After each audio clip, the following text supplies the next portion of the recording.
आज हम लोग इस वीडियो में कंप्लीट डिटेल फंडामेंटल एनालिसिस करने वाले हैं आजाद इंजीनियरिंग के बारे में। जानेंगे कंपनी का बिजनेस प्रोफाइल क्या है, कंपनी आगे आने वाले टाइम में कैसा परफॉर्म कर सकती है, कंपनी के फंडामेंटल पैरामीटर्स कैसे हैं। समटाइम पीपल आर थिंकिंग कि ये बहुत महंगी कंपनी है, कुछ लोग कहते हैं अभी भी बहुत सस्ती है। इसको भी डिकोड करेंगे, प्लस कंपनी के जो रिसेंट रिजल्ट आए हैं उसको गो थ्रू करेंगे। कंपनी ने जो अपनी इन्वेस्टर प्रेजेंटेशन दी है उसके अंदर हम देखेंगे कंपनी ने क्या क्या नई चीजें मेंशन की है, एंड प्लस कंपनी के कॉन कॉल अभी रिसेंट हुई है उसको हम लोग डिकोड करेंगे कि कंपनी आगे आने वाले टाइम में फ्यूचर गाइडेंस क्या क्या दे रही है। तो चलिए स्टार्ट करते हैं। तो हम लोग बात कर रहे हैं आजाद इंजीनियरिंग के बारे में। आजाद इंजीनियरिंग इनकॉर्पोरेट हुई थी 1983 में, मतलब एक पुरानी वेल एस्टेब्लिश कंपनी है। क्या कहती है company? Manufacture of aerospace component and turbine बनाती है ओईएम स्केल, मतलब original equipment manufacturing, like Boeing हो गया, जी वर्नोवा हो गया। इन लोगों के लिए ये लोग क्या बनाते हैं? एरोस्पेस के इक्विपमेंट्स बनाते हैं और टरबाइंस बनाते हैं। ठीक है, टरबाइंस के जो अंदर के पार्ट्स होते हैं उनकी बात कर रहे हैं। ठीक है, आगे आते हैं क्या कह रही है कंपनी। तो हम लोग इसको थोड़ा सा डिटेल में पढ़ते हैं। तो बिजनेस ओवरव्यू की मैं बात करूं तो कंपनी कह रही है company manufacture the highly engineered complex mission and critical life. Like आप ये समझो कि अगर ये एरोस्पेस के जो ब्लेड्स बना रहे हैं जो जेट इंजन में यूज होते हैं, अगर वो ब्लेड हल्का सा भी डैमेज हो गया, टूट गया, तो प्लेन क्रैश होने का डर रहता है। इसीलिए वो मिशन ऑफ लाइफ क्रिटिकल होता है, मतलब कि एक गलती की वजह से डेथ हो सकती है। मतलब जहां पे मिशन ऑफ लाइफ क्रिटिकल आता है वहां पे आप खुद ही समझ सकते हो एंट्री बैरियर कितना ज्यादा होगा। ठीक है, किसी और कंपनी को जल्दी एंट्री नहीं मिलेगी वहां पे। तो यहाँ पे इन्होंने अच्छी कमांड कर रखी है। और मैन्युफैक्चरिंग हाईली इंजीनियर्ड की बात हो रही है, तो मतलब जहां पे हाईली इंजीनियर्ड आ गया, मतलब कि एक इंजीनियरिंग डिजाइन की बात कर रहे हैं, मतलब प्रिसीजन इंजीनियरिंग की बात कर रहे हैं। तो कंपनी प्रिसीजन इंजीनियरिंग फील्ड में काम करती है। ठीक है, हमें इससे समझ में आया कंपनी के टोटल 1700 पार्ट्स बनाती है, जो कि जो 1700 कंपोनेंट है वो सर्टिफाइड है, यही अभी तक डिलीवर कर सकती है। आगे आने वाले टाइम में देखेंगे कंपनी ने इन्वेस्टर प्रेजेंटेशन में कुछ मेंशन कर रखा है कि नहीं कर रखा है। ठीक है, प्रोडक्ट स्पेशलाइजेशन में बात करते हैं। Company offering included advance material like high temperature alloy. अब अभी हमने बात की जेट इंजन में हीट जनरेट होती है, टर्बाइंस जब घूमती है तो वहां पे हीट जनरेट होती है, तो वहां पे टेम्परेचर राइज होता है। तो उस टेम्परेचर जो राइज होता है उसको झेल ले ऐसे रॉ मटेरियल से वो लोग कंपोनेंट्स बनाते हैं। ठीक है, कंपनी के जो क्लाइंट्स हैं उसकी बात की जाए तो GE Vernova, Mitsubishi, heavy engineering, Rolls Royce, Siemens engineering, Bakers, Honeywell automations, मतलब कंपनी के बहुत मार्की क्लाइंट्स हैं। आगे देखेंगे कंपनी के ये क्लाइंट्स क्या कंट्रीब्यूट करते हैं। तो चलिए आगे करते हैं। कंपनी किस इंडस्ट्रियल वर्टिकल्स में काम करती है? तो company energy and oil gas में सेगमेंट में काम करती है, एरोस्पेस एंड डिफेंस में काम करती है। मैन्युफैक्चरिंग कंपनी के पास फैसिलिटी 4 है टोटल हैदराबाद में। ठीक है, एंड आगे देखते हैं कंपनी ने क्या मेंशन कर रखा है। कंपनी ने इंटरनेशनल प्रेजेंस के बारे में बता रखा है कि कंपनी की 12 कंट्री में इंटरनेशनल प्रेजेंस है, जिसके अंदर यूके, स्विट्जरलैंड, यूएसए, जापान, सऊदी अरब, मतलब सारी जो कंट्री है वो वेल डेवलप्ड कंट्री है। तो वहां पे जो उनकी करेंसी है वो भी स्ट्रांग है, तो उसका कंपनी को फायदा मिलेगा, लाइक डॉलर का फायदा मिलेगा कंपेरिजन टू इंडियन करेंसी। ठीक है, स्ट्रॉन्ग ऑर्डर बुक है कंपनी की FY25, मतलब 2024 में कंपनी की 6000 करोड़ की ऑर्डर बुक थी। आगे आने वाले टाइम में देखेंगे कंपनी के पास कितनी ऑर्डर बुक है, ये क्योंकि डेटा पुराना है। तो चलिए हम चलते हैं डायरेक्ट कंपनी के पीपीटी पे एंड देखते हैं कंपनी ने वहां क्या मेंशन कर रखा है। तो अगर हम आ गए कंपनी के पीपीटी पे, यहाँ पे तो हम लोग बात कर रहे हैं आजाद इंजीनियरिंग के बारे में। आप ये देख सकते हो, ये कंपनी ने टरबाइन की फोटो लगा रखी है। ये जो ब्लेड देख रहे हो जो आप ग्रीन कलर में है, ठीक है, ये प्रिसीजन ब्लेड है। ये जो घूमते हैं तो इनका जो एंगल भी रहता है ना, वो भी बहुत इंपॉर्टेंट रहता है कि किस एंगल से ये मुड़ी है, क्योंकि उसी के हिसाब से एयर थ्रो होता है। बाहर की हवा अंदर खींचते हैं, उसको फेंकते हैं, गैस टरबाइन के थ्रू वो जाता है, हीट जनरेट होती है, इग्नाइट होता है। तो ये जो सारी चीजें है ना, ये क्रिटिकल प्रिसीजन में आती है। तो कंपनी इसी की बात कर रही है, ये बनाती है कंपनी। अब आते हैं कंपनी ने, देखते हैं कंपनी ने क्या मेंशन करके। हम फाइनेंशियल परफॉर्मेंस डायरेक्ट स्क्रीन पे देखेंगे तो वहां पे इजीली आपको कनेक्ट हो जाएगा, लाइक पिछले ईयर से कैसे कंपनी ने परफॉर्म किया है। कंपनी का ने जो अभी मेंशन किया है, जो अभी बहुत इंपॉर्टेंट पार्ट है जिसके लिए सब वेट कर रहे थे, वो ये है कंपनी ने India first indigenous expendable turbo jet engine बनाया है। ठीक है, जेट इंजन कंपनी ने खुद बनाया है। ये क्या है? Design by GTRE, manufacture and assembled by Azad engineering. Manufactured लिखा है यहाँ पे। ठीक है, मतलब कंपनी ने ये खुद बनाया है। डिजाइन जो किया था वो GTRE ने किया था। ठीक है, अभी के टाइम में ये इंजन को शो किया गया है DRDO इन सब जगह में। अभी इसका प्रोडक्शन स्टार्ट नहीं हुआ है, पर देखेंगे कंपनी ने कॉन कॉल में क्या मेंशन कर रखा है कि इसका प्रोडक्शन कब तक स्टार्ट होगा, तो वो सारी चीजें हम लोग देखेंगे। ठीक है, फाइनेंशियल्स हम लोग बाद में कवर करेंगे, कंपनी के आते हैं। ओके, कंपनी ने यहाँ पे मेंशन कर रखा है इनॉग्रेट 4 डेडिकेटेड फैसिलिटी। ठीक है, इंडस्ट्रियल पार्क हैदराबाद में किया है। किसके लिए? मिस्टर बूसी के लिए किया है, स्पेशली जो मिस्टुबिशी के जो कंपोनेंट्स बनाते होंगे, जो उनके क्रिटिकल इंस्ट्रूमेंट्स होंगे, वो उनके लिए अलग प्लांट बना रखा है कंपनी ने। जी वर्नोवा जो स्टीम पावर जो टरबाइंस है उनके लिए कंपनी ने अलग प्लांट बना रखा है। सीमेंस एनर्जी के लिए कंपनी ने अलग प्लांट बना रखा है जो कि 2025 में ही इनॉग्रेट हुआ था। बेकर्स के लिए 2026 में अप्रैल में इनॉग्रेशन हो चुका है कंपनी ने, उसके लिए भी एक अलग प्लांट बना रखा है। मतलब कंपनी ने हर कंपनी को सेपरेटली उसके लिए प्लांट बना रखा है कि वहां पे कोई भी गलती नहीं होनी चाहिए, इस कंपनी के प्रिसीजन पार्ट यहीं बनने चाहिए। तो ये कंपनी को एक दिखाती है वेल मेंटेन डाइवर्सिफाइड करके रखा है उन्होंने अपने पोर्टफोलियो को कि यहाँ से ये बिजनेस जाना चाहिए, यहाँ से ये बिजनेस जाना चाहिए। ठीक है, आगे आते हैं, कंपनी की बात करते हैं। The order drive the company Azad growth journey. ठीक है, बात करते हैं BHEL, बेकर, जी वर्नोवा, GTRE, हनीवेल, मिस्टुबिशी, मतलब ये कंपनी के जो मार्की क्लाइंट्स है उनके बारे में बात कर रहे हैं। ये कंपनी आप डिटेल में पढ़ लेना, मतलब कि आप समझते हो रोल्स रॉयस क्या बनाती है, जेट इंजन बनाती है, सिविल एयरक्राफ्ट इंजन बनाती है, लाइक बोइंग हो गया एंड आपका एयरबस हो गया, तो उनके लिए इंजन बनाती है। तो उसके लिए इंजन के एरोस्पेस पार्ट ये क्या कहते हैं डिलीवर करते हैं। प्लस आपके जी वर्नोवा टर्बाइंस बनाती है, लाइक स्टीम टर्बाइंस बनाती है, तो स्टीम टर्बाइंस के जो अंदर के प्रिसीजन इक्विपमेंट्स पार्ट्स रहते हैं वो डिलीवर करती है। ऐसी सारी कंपनीज के अपने अपने चीज़ें हैं, उनके लिए ये लोग पार्ट्स डिलीवर करते हैं। अब आते हैं कंपनी ने यहाँ पे भी फाइनेंशियल्स मेंशन कर रखे हैं, देखते हैं कंपनी के और स्नैपशॉट्स में। आज इंजीनियरिंग स्नैपशॉट्स में क्या मेंशन कर रखा है। 15 प्लस ईयर का ऑपरेशनल एक्सपीरियंस, मतलब 15 साल से ये लोग कंपनी ऑपरेट कर रही है इन सारी बिजनेसेस में, हाई इंजीनियरिंग एंड प्रिसीजन में। कंपनी ने जो यहाँ पे एक बहुत इंपॉर्टेंट पार्ट समझा रखा है, इसके बारे में बात करते हैं। And market with the massive time, time का मतलब होता है टोटल एड्रेसेबल मार्केट की बात कर रहे हैं। ठीक है, तो एरोस्पेस एंड डिफेंस में कैलेंडर ईयर 2029 CY मतलब कैलेंडर ईयर 2029 का जो टैम है वो 2190 बिलियन डॉलर का, सॉरी 2190 बिलियन रुपीस का टैम है 2029 तक। ठीक है, जो एनर्जी का टैम है वो 310 बिलियन रुपीस का है। एंड कंपनी का जो ऑयल एंड गैस का टैम है वो कैलेंडर ईयर 2019 मतलब 2029 का वो 930 बिलियन का टैम है। मतलब टोटल एड्रेसेबल मार्केट साइज भी कंपनी का बहुत बड़ा है यहाँ पे। तो कंपनी आगे आने वाले टाइम में, इसीलिए जब भी इनकी प्रीवियस कॉन कॉल आपने सुना होगा, तो इनके पास मार्केट अपॉर्चुनिटी बहुत बड़ी है, इसीलिए कहते हैं कि इनकी जो ग्रोथ है वो कांस्टेंट रहेगी आगे भी। ठीक है, कंपनी के हम लोग पार्ट की बात करते हैं, तो हमने बात कर रहे हैं किसकी, energy and oil gas industries के बारे में। ठीक है, तो कंपनी का प्रोडक्ट कैटेगरी क्या है, nuclear power turbine air foil assembly. मतलब कि न्यूक्लियर पावर टरबाइन में आप देखेंगे उनके में प्रोडक्ट क्या बनाती है, तो कंपनी का आप ये देख सकते हो, फिक्स्ड एयर फॉयल बनाती है, last stage air foil rotary welding chamfer बनाती है, लाइक ये ब्लेड जैसे आपको दिख रहा है ये बनाती है। लास्ट स्टेज ऑफ स्टेशनरी बनाती है, मतलब कि जहाँ पे ब्लेड स्टेबल करते हैं वो बनाती है। एक कहाँ यूज होता है, इलेक्ट्रिक पावर जनरेशन में यूज होता है। Combined heat and power plant, मतलब ये टर्बाइंस का यूज कहाँ होता है, आपको ऑब्वियस सी बात है, जहाँ पे इलेक्ट्रिक जनरेट कर जाती है वहीं पर टर्बाइंस का यूज होता है। जस्ट लाइक स्टीम टर्बाइन होगी, गैस टर्बाइन, ये सब वहीं यूज होते हैं। Hydro and natural gas turbine हो गया, जो हाइड्रो टर्बाइन जो डैम उनके पास लगे रहते हैं उनके लिए भी सेम यही सब बनाती है, मतलब ब्लेड्स ही बनाती है, एक तरीके का प्रिसीजन ब्लेड्स। ठीक है, and thermal turbine and oil gas might steam सब इकोसिस्टम, कुछ स्लिपेज एंड ट्रेल, ये सारे प्रिसीजन इक्विपमेंट्स भी कंपनी बनाती है। एंड यूजर एप्लीकेशन हमने देख लिया है, इलेक्ट्रिक पावर जनरेशन में, कंबाइंड हीट एंड प्लांट में, रिन्यूएबल एनर्जी में, लाइक विंड टर्बाइन के लिए रिन्यूएबल एनर्जी। इंडस्ट्रियल एप्लीकेशन भी होता है, मरीन propulsion भी होता है, लाइक जो आपकी जो शिप होती है उनके पीछे की जो ब्लेड्स होती है उसके लिए भी बनाती है। वेस्ट टू एनर्जी कन्वर्जन के लिए भी काम करते हैं।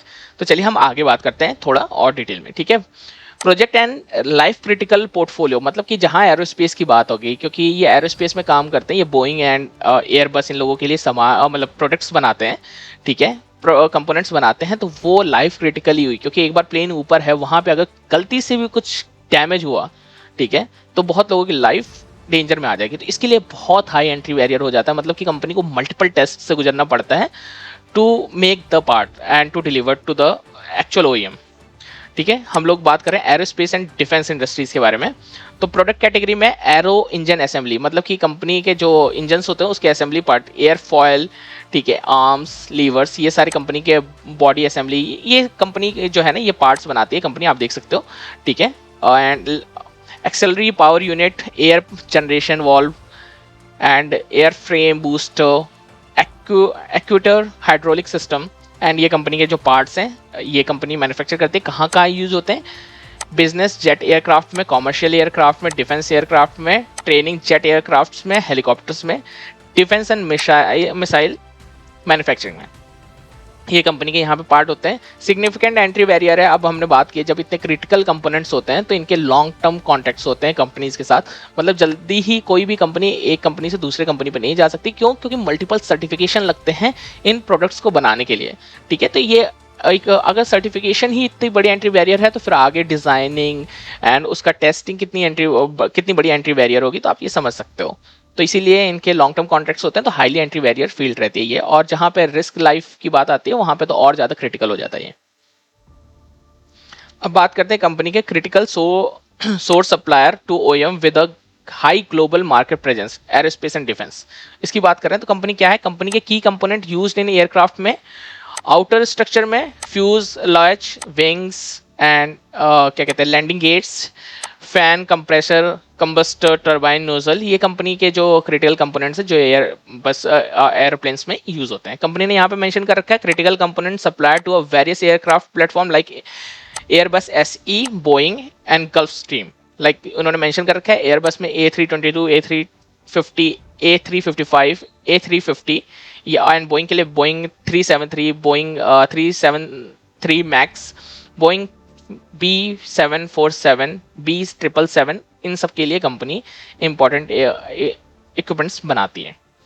अब आते हैं कंपनी की, हम लोग बात करते हैं तो कंपनी ने मेंशन कर रखा है supply to OEM the high global market penetration energy turbines की बात कर रहे हैं, ठीक है। तो कंपनी ने बोला है जो हमने आगे भी देखा था टैम कितना बड़ा था कंपनी का, 310 बिलियन का टैम था, एंड कंपनी उसके अंदर कहाँ पोजीशन रहती है अपनी, 75% मार्केट शेयर है टॉप 3 प्लेयर्स में कंपनी के पास।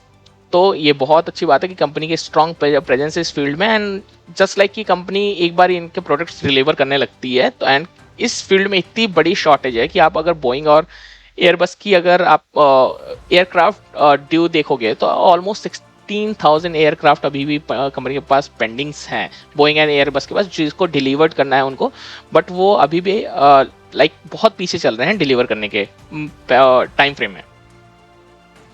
चलिए हम लोग आगे देखते हैं कंपनी ने और कुछ मेंशन कर रखा है। कंपनी के स्टिकी कस्टमर क्लाइंट्स से ओवर अ 10 ईयर कौन कौन से, Honeywell international, Bakers, Aston aerospace, Rolls Royce, Siemens energy, MAN engineering solution, GE Vernova, Mitsubishi. मतलब कंपनी के टॉप मार्केट क्लाइंट जो ग्लोबल क्लाइंट्स है जो एरोस्पेस इंजन्स इन सब में, स्टीम इंजन्स, स्टीम टर्बाइंस इन सब में वर्क करती है, वो कंपनी के क्लाइंट्स हैं। एंड कंपनी के अब चलते हैं फाइनेंशियल्स के बारे में देखते हैं थोड़ा, क्योंकि अब कंपनी ने अपने बारे में थोड़ा ओवरव्यू किया है तो हम लोग फाइनेंशियल डेटा देखते हैं कंपनी इसमें क्या कह रही है। तो हम लोग बात करें आजाद इंजीनियरिंग के फंडामेंटल पैरामीटर्स की नाउ, तो मार्केट कैप है कंपनी का 16,000 करोड़, मतलब एक स्मॉल कैप कंपनी है।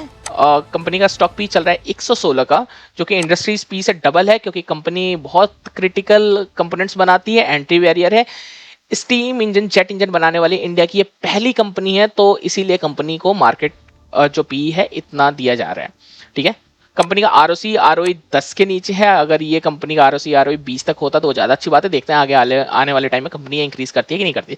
सेल्स ग्रोथ कंपनी की 33% की रही है, प्रॉफिट ग्रोथ 150% की रही है 3 साल की, जो कि बहुत अच्छी बात है, ठीक है। कंपनी का ऑपरेटिंग प्रॉफिट मार्जिन है वो 37.7 के ऊपर है, मतलब कि कंपनी एक अपना लाइक प्रेजेंस जो होता है ना कि क्रिटिकल कंपोनेंट बना रही है, प्रिसीजन इंजीनियरिंग बना रही है, तो उसका ऑपरेटिंग प्रॉफिट मार्जिन एंजॉय कर रही है, ठीक है। कंपनी का पैग रेशियो 0.77 का, जो कि पैग रेशियो अभी के टाइम में डिसेंट है, मतलब जैसे ग्रोथ चल रही है उसके हिसाब से कंपनी का पैग रेशियो अच्छा है, ठीक है। एंड कंपनी के इंट्रेंसिक वैल्यू 735 की, उसके कंपैरिजन में कंपनी 4x चल रही है, तो इंट्रेंसिक वैल्यू के कंपैरिजन में कंपनी महंगी चल रही है। चलिए कंपनी के जो रिसेंट रिजल्ट आते हैं उसको गो थ्रू करते हैं, देखते हैं कंपनी ने रिसेंट रिजल्ट में कैसा किया है। कंपनी का एक्चुअल में ये जो प्रिसीजन इंजीनियरिंग एंड इसका बिजनेसेस रहते हैं, मैक्सिमम जो इनके ऑर्डर्स बुक रहते हैं वो S2 में आते हैं, लाइक Q3 एंड Q4 में आते हैं, जो कि ये लोग इक्विपमेंट्स डिलीवर करते हैं तो उसका पेमेंट इनको रिसीव होता है। तो मैक्सिमम जो प्रॉफिट रेवेन्यू ग्रोथ रहती है वो S2 में रहता है, लाइक Q3 एंड Q4 में। तभी भी हम चेक करते हैं कि अगर जून की बात करें, जून 2025 से जून 2026 में कंपनी ने ईयर ऑन ईयर कितना ग्रोथ किया है, तो कंपनी की ग्रोथ ऑलमोस्ट 25% रही है। कंपनी ने गाइडेंस भी लास्ट कॉल में 25% की दी थी, तो कंपनी ने उसको मेंटेन किया है। कंपनी का जो ओपीएम था, ऑपरेटिंग प्रॉफिट मार्जिन था, वो 37% से मेंटेन रहा है, ठीक है। कंपनी की जो नेट प्रॉफिटेबिलिटी की बात करें तो कंपनी की नेट प्रॉफिटेबिलिटी भी ऑलमोस्ट कंपनी ने 20% से ग्रो की है। यहाँ पे कंपनी को नेट प्रॉफिट में थोड़ा डेंट पड़ा है, ये देखेंगे कंपनी को इतना कम नेट प्रॉफिट कैसे आया है, कहाँ पे आया है, कहाँ पे एक्चुअल में पैसे गए हैं, तो ये चेक कर लेते हैं। तो कंपनी ने डेप्रिसिएशन कॉस्ट में, जो कि 10 करोड़ का पहले था, अभी वो 19 करोड़ का आ गया है, मतलब कि कंपनी की डेप्रिसिएशन कॉस्ट बढ़ी है, बाकी सारी वैल्यू सेम है। कंपनी ने मार्जिन अपना अच्छा मेंटेन किया है, तो जब आगे आने वाले टाइम में इस कंपनी इस चीज को कोप कर लेगी। बात करते हैं profit and loss year on year की, तो देखते हैं कंपनी ने पास्ट में कैसा परफॉर्म किया है। तो जो 2021 मार्च की जो कंपनी की जो सेल्स थी वो 123 करोड़ से बढ़ के 638 करोड़ की हो चुकी है 2000 ऑलमोस्ट 26 तक, 2026 के Q1 तक। तो कंपनी ने कितना ऑलमोस्ट 6x से अपनी सेल्स बढ़ाई है। एंड नेट प्रॉफिटेबिलिटी की बात करें तो कंपनी ने 12 करोड़ का प्रॉफिट नियर अबाउट 140 करोड़ का कर दिया है, मतलब कंपनी ने 11 गुना अपनी प्रॉफिटेबिलिटी इंक्रीज की है। तो company as a year on year growth में तो बहुत अच्छे से काम कर रही है। कंपनी की हम लोग अगर बैलेंस शीट की बात करते हैं तो कंपनी के पास 13 करोड़ की इक्विटी कैपिटल है, जिसके अंदर 1500 करोड़ का ऑलमोस्ट कंपनी के पास रिजर्व है। कंपनी के पास बोरिंग 474 करोड़, मतलब 474 करोड़ की कंपनी के पास बोरिंग है, मतलब डेट टू इक्विटी वो भी अंडर कंट्रोल है, एक से नीचे ही होगा। कंपनी की बात करते हैं net cash flow and free cash flow के बारे में, तो कंपनी नया रिसेंट प्लांट डाल रही है। कंपनी का हाईली कैपिटल इंटेंसिव बिजनेस है, तो कंपनी को ऑब्वियस सी बात है net cash flow and free cash flow कभी भी पॉजिटिव इतनी जल्दी तो नहीं आने वाला है, ठीक है, क्योंकि कंपनी के पास वर्किंग कैप जो रिजर्व है वो कम है, और जो कंपनी जो कंपोनेंट्स बनाती है वो हाईली प्रिसीजन है, कॉस्ट इंसेंटिव है। तो फिर एंड कंपनी के पास इस चीज का डिसएडवांटेज थोड़ा सा तो रहेगा कि इनको कंपनी को हमेशा वर्किंग कैपिटल रिक्वायरमेंट रहेगी ही रहेगी। एंड देखते हैं कंपनी के पास और डिटेल में, तो कंपनी का कैश कन्वर्जन साइकिल लाइक बहुत बहुत ज़्यादा है। कंपनी आगे आने वाले टाइम में देखते हैं कंपनी इसे कैसे मेंटेन करती है। इन्वेंट्री डेज भी कंपनी की बहुत ज़्यादा है, क्योंकि इस फील्ड में जब ऑर्डर्स आते हैं उसको इस इक्विपमेंट्स में बनने में टाइम लगते हैं, फिर कंपनी के ग्लोबल टेंशंस की वजह से कुछ डिले होता है, तो इसलिए कंपनी की इन्वेंट्री डेज पाइल अप हो गई है। ये थोड़ा कंसर्निंग है, देखेंगे कंपनी आगे आने वाले टाइम में कैसे मेंटेन करती है। वर्किंग डे कैपिटल की बात करें तो कंपनी का 304 वर्किंग डे कैपिटल था। कंपनी ने जो रिसेंट कॉल की है उसके अंदर देखेंगे कंपनी ने वर्किंग डे कैपिटल कितना मेंशन किया है, ठीक है। कैश कन्वर्जन साइकिल भी कंपनी का ह्यूज है। आरओसी की बात करें तो कंपनी का आरओसी लगातार घटा है, 2024 में 21% था, अभी 12% है। देखेंगे आगे आने वाले टाइम में कंपनी का, क्योंकि कंपनी इन्वेस्टिंग में है तो ऑब्वियस सी बात है, डेट है, वर्किंग कैपिटल रिक्वायरमेंट है, तो आरओसी घटेगा ही घटेगा, ठीक है। Company aerospace and defence revenue segment 2026 तक में 17% से एरोस्पेस एंड डिफेंस से आता है, और 82% almost energy oil gas segment से कंपनी का रेवेन्यू आता है। कंपनी का ऑर्डर बुक 6500 करोड़ की है, मतलब कंपनी की जो अगर रेवेन्यू अगर कंपनी 500-600 करोड़ का कर रही है तो इसके हिसाब से तो कंपनी के पास ऑलमोस्ट 5-6 साल का ऑर्डर बुक है कंपनी के पास, जो कि काफ़ी अच्छी बात है। ऑपरेशनल मैन्युफैक्चरिंग एरिया कंपनी का 20,000 स्क्वायर फीट मीटर का है, तो ये भी अच्छी बात है, क्योंकि कंपनी ने वेल डाइवर्सिफाइड हर कंपनीज के लिए अलग अलग कॉरिडोर टाइप की इन्होंने बना रखे, जहाँ पे उनकी प्रिसीजन इंजीनियरिंग होती है। शेयर होल्डिंग पैटर्न की बात करें तो जून की बात करें लेटेस्ट शेयर होल्डिंग पैटर्न की, तो कंपनी ने प्रमोटर ने कुछ भी अपना स्टेक नहीं बेचा, 55.84 का मेंटेन रखा है। एफआईज के पास 13% का स्टेक है, जो कि एफआईज कंटिन्यूसली घटाता जा रहा है जून 2025 से। डीआईज के पास 8% का स्टेक था, जो कि उसको बढ़ा के कंपनी ने 10 किया है, और पब्लिक के पास 19% का स्टेक था, जो कि बढ़ के 20 हो गया। मतलब कि एफआईज एंड डीआईज ने लेटेस्ट में माल ड्रॉप किया है, मतलब कि अपने शेयर होल्डिंग पैटर्न घटाया है। क्यों घटाया है? क्योंकि हम भी जानते हैं कंपनी 112 के पी पे चल रही है, तो कंपनी ओवर वैल्यूड है, और उन लोगों का सबसे बड़ा पैरामीटर होता है कंपनी का वैल्यूएशन, उसके बेसिस पे उन्होंने घटाया है।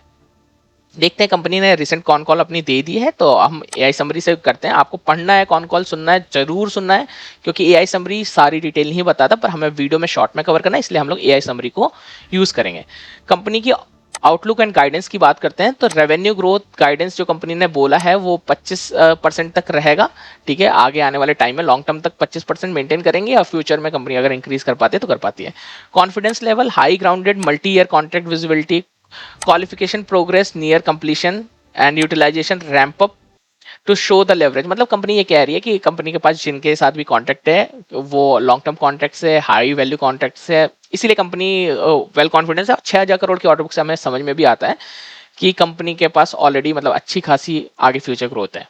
एंड देखते हैं कंपनी ने कुछ और मेंशन कर रखा है जो इंपॉर्टेंट पार्ट है हमारे लिए इस पीपीटी में, नहीं तो हम लोग इस वीडियो को यहीं पे क्लोज करेंगे, ठीक है। हाँ, बहुत इंपॉर्टेंट पार्ट है company working capital, finance cost and hedging. ये हमारे लिए बहुत इंपॉर्टेंट है, क्योंकि यहीं पे कंपनी का मेन कंसर्न आता है। तो finance cost increase explain company ने बोला है, ऑब्वियस सी बात है, कंपनी जेट टर्बो इंजन्स ये सारी चीजें बना रही है, ब्लेड बना रही है, वर्किंग कैपिटल है नहीं, रिजर्व ज्यादा नहीं है, बोरिंग उठानी ही पड़ेगी कंपनी को, तो फाइनेंस कॉस्ट इंक्रीज हो गई।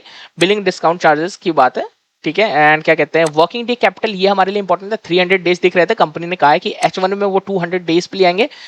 तो वर्किंग कैपिटल डे अगर ये लोग घटाते हैं तो इनको ऑटोमेटिकली अब पैसा मिल जाएगा, अमाउंट मिल जाएगा आगे की मैन्युफैक्चरिंग एंड डिजाइन करने के लिए। ठीक है। तो एंड H2 में ये बोल रहे हैं कि 160 टू 180 तक ले आएंगे S2 में, मतलब कि Q3 एंड Q4 में। तो ये बहुत अच्छी बात है। अगर कंपनी 300 डेज से 160 डेज तक कंपनी अपनी वर्किंग डे कैपिटल घटाती है तो ये बहुत बड़ा इंपॉर्टेंट पार्ट है। ये इस चीज से भी ज्यादा इंपॉर्टेंट है, कंपनी 25% रेवेन्यू ग्रो करने वाली है।